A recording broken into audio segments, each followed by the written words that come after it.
Have you ever walked onto a car lot feeling financially confident, only to leave 3 hours later wondering if you just signed your life away for the next 7 years? You're not alone. Right now, the average American is paying over $700 a month for their car payment. And that's before we even talk about insurance, gas, and the soul-crushing realization that their shiny new ride lost 20% of its value the moment they drove it off the lot.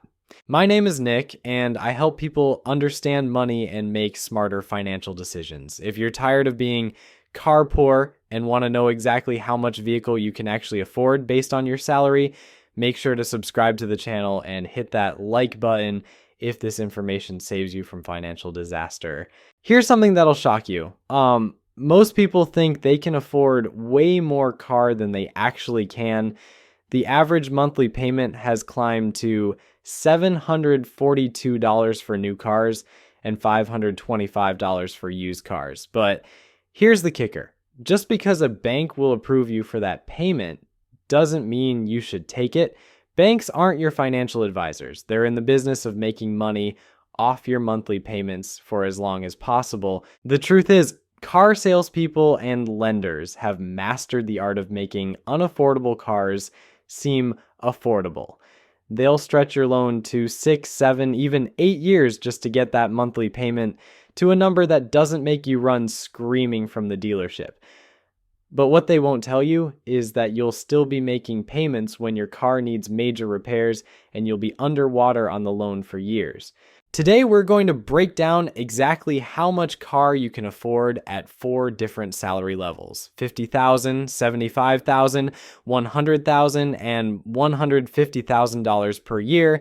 We'll use proven rules that actually work, not the fantasy math that car dealers use to separate you from your money.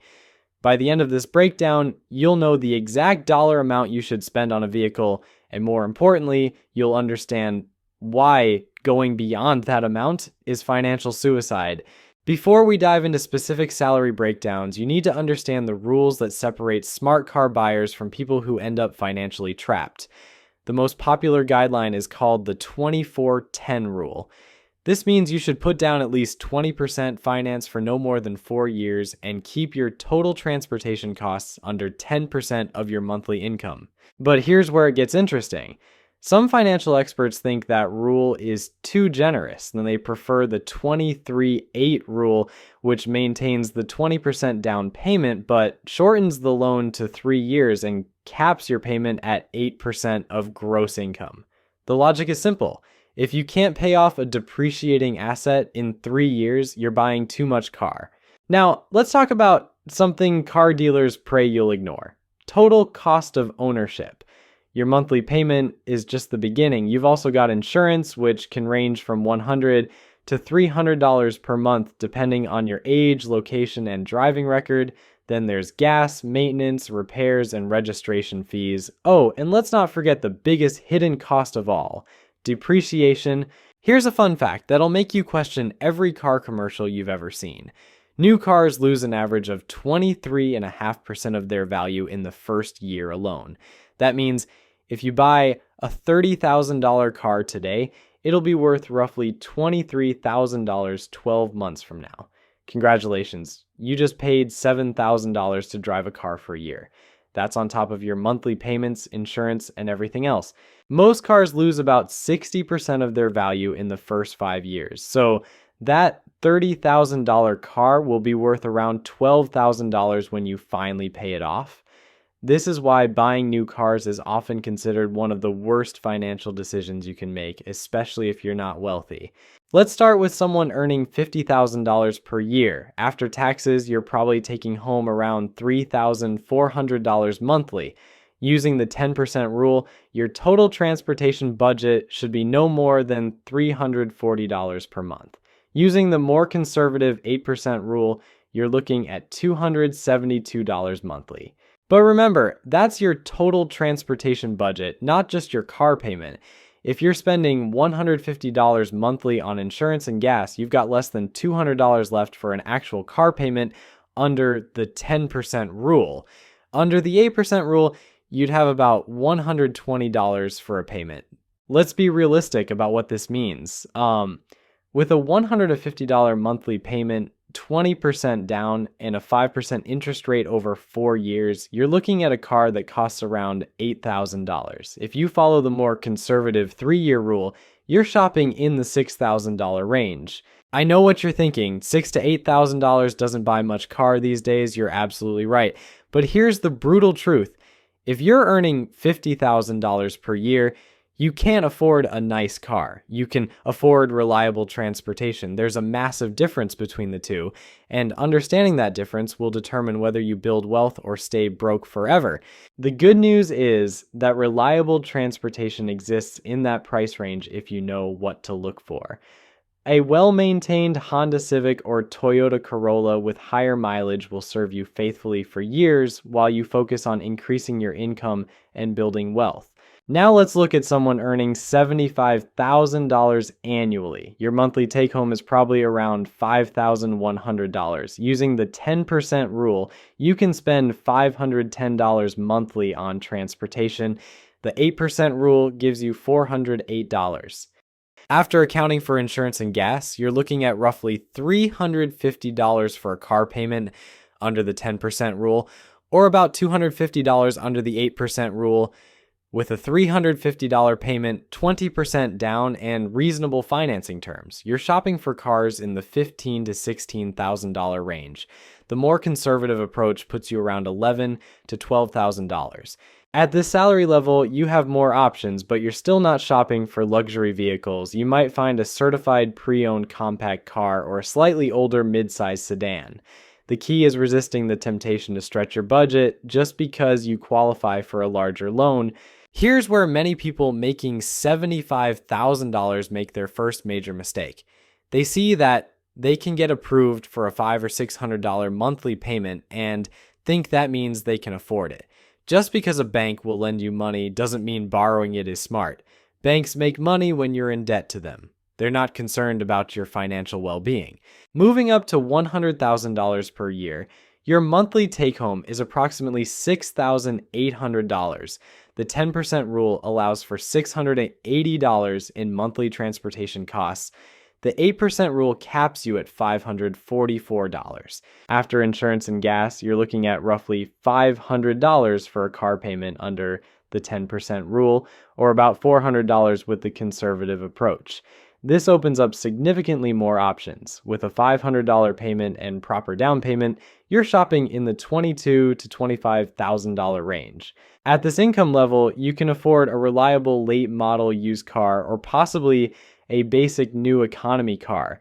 But here's the trap that catches many six-figure earners. They start thinking they've made it financially and deserve a luxury vehicle. Suddenly they're looking at BMW payments instead of Honda payments, and their financial future takes a dramatic turn for the worse. The person earning $100,000 who drives a paid-off $15,000 car and invests the difference will be infinitely wealthier than the person driving a $60,000 luxury car with a $700 monthly payment.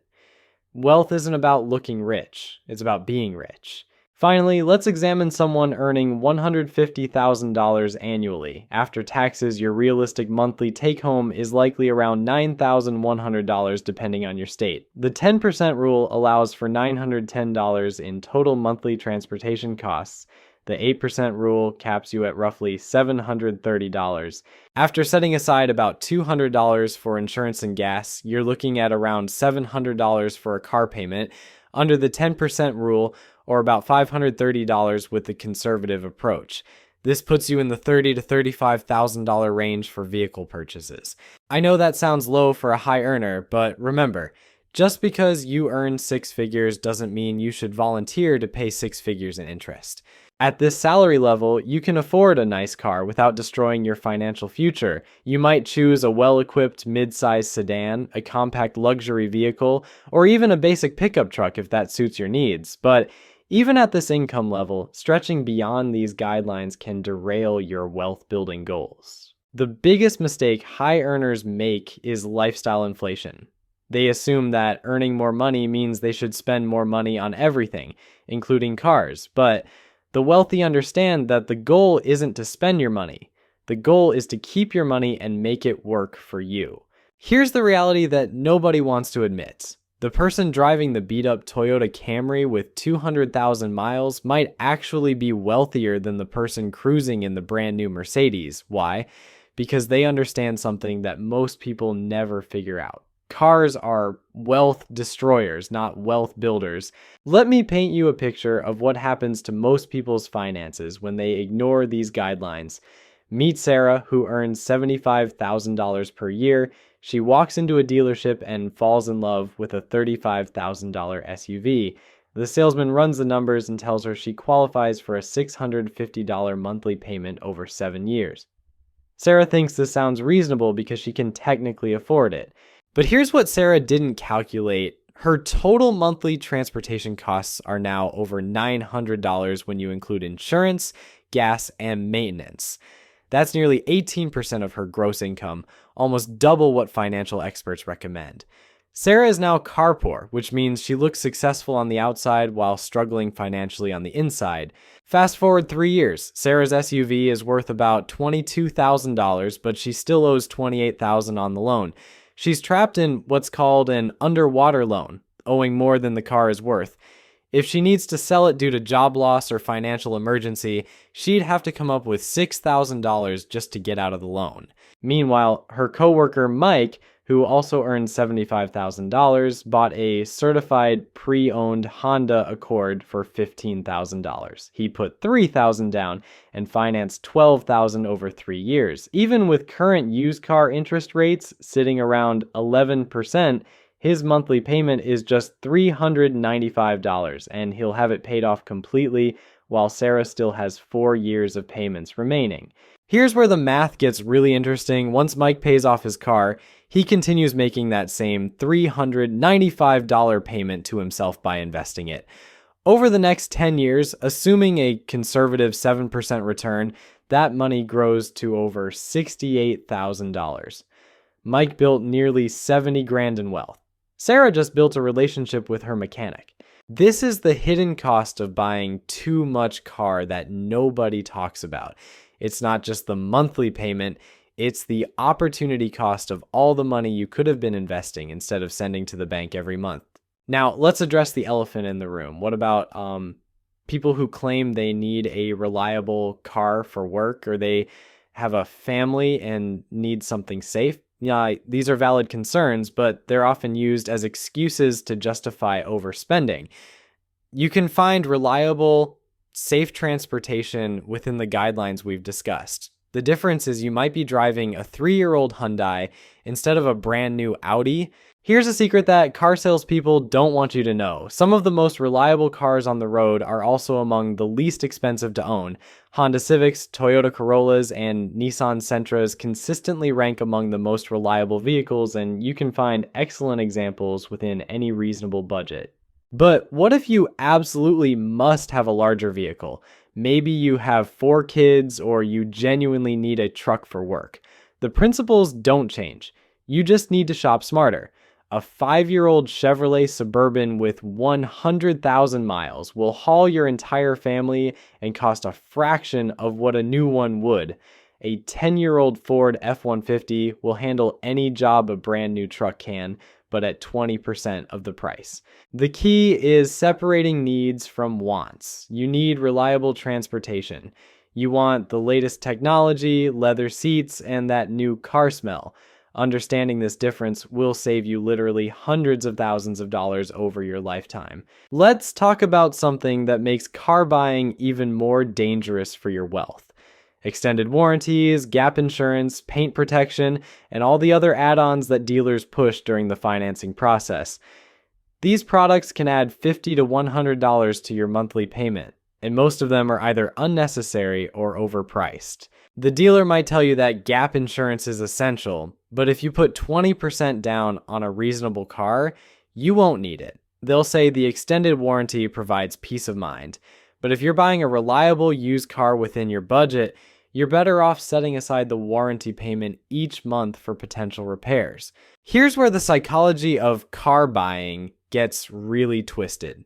Dealers train their salespeople to make you feel like you're getting a deal even when you're being financially destroyed. They'll show you a monthly payment and ask if you can afford it. Of course you can afford it. The question isn't whether you can afford the payment. The question is whether making that payment is the best use of your money. Think about it this way. Every dollar you spend on a car payment is a dollar that's not growing in an investment account. If you're paying an extra $200 per month for a fancier car, that's $200 that could be earning returns for the next 30 years. At a 7% annual return, that extra $200 per month becomes over $240,000 over 3 decades.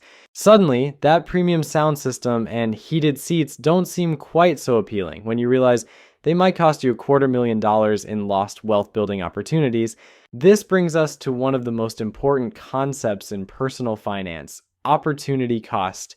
Every financial decision you make eliminates other opportunities. When you choose to spend money on a depreciating asset like a car, you're choosing not to invest that money in appreciating assets like stocks or real estate. The wealthy understand this concept intuitively. They drive reasonable cars not because they can't afford better ones, but because they'd rather use that money to buy assets that increase their wealth rather than drain it. Warren Buffett, one of the richest people in the world, famously drove the same car for decades.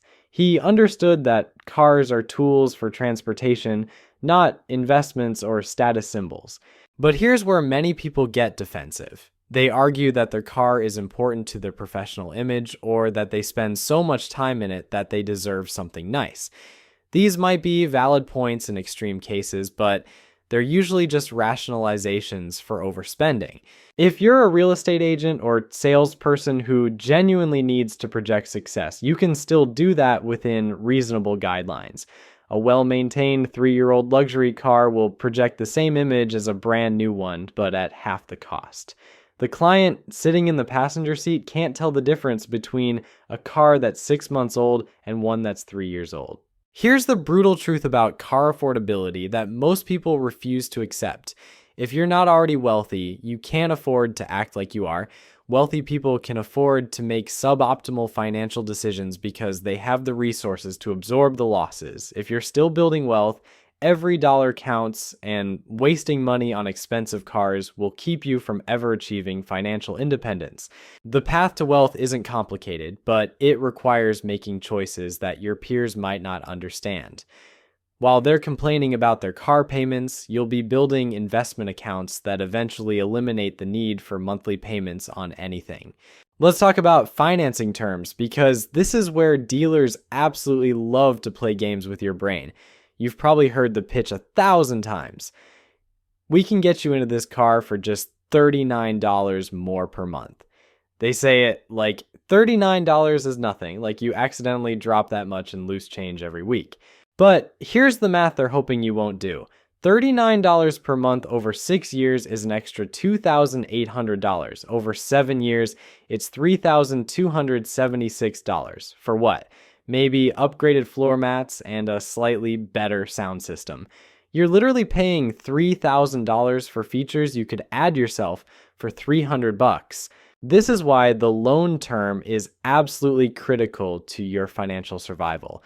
Every month you add to your loan term makes the car more expensive, even if the monthly payment looks smaller. A $20,000 car financed at 5% interest costs $21,066 over 4 years. Stretch that same loan to 6 years and you'll pay $22,645. 7 years pushes it to $23,712. You just paid an extra $2,600 for the privilege of making payments longer. That's not financial planning. That's financial torture. And here's the part that'll really mess with your head. By year 6 or 7, when you're still making payments, your car will need expensive repairs, transmission work, engine problems, suspension issues, so you'll be paying to fix a car you still owe money on. Remember those numbers we talked about today. $50,000 gets you an $8,000 car, $75,000 puts you around $15,000, $100,000 opens up $25,000, and 150,000 lets you shop around 40,000. These aren't suggestions, they're financial survival guidelines. Your future wealthy self will thank you for driving that boring, reliable car while everyone else is drowning in payments. If this video just saved you from years of financial regret, smash that subscribe button and check out my video on building wealth in your 20s, because cars don't make you rich, but smart money decisions absolutely will.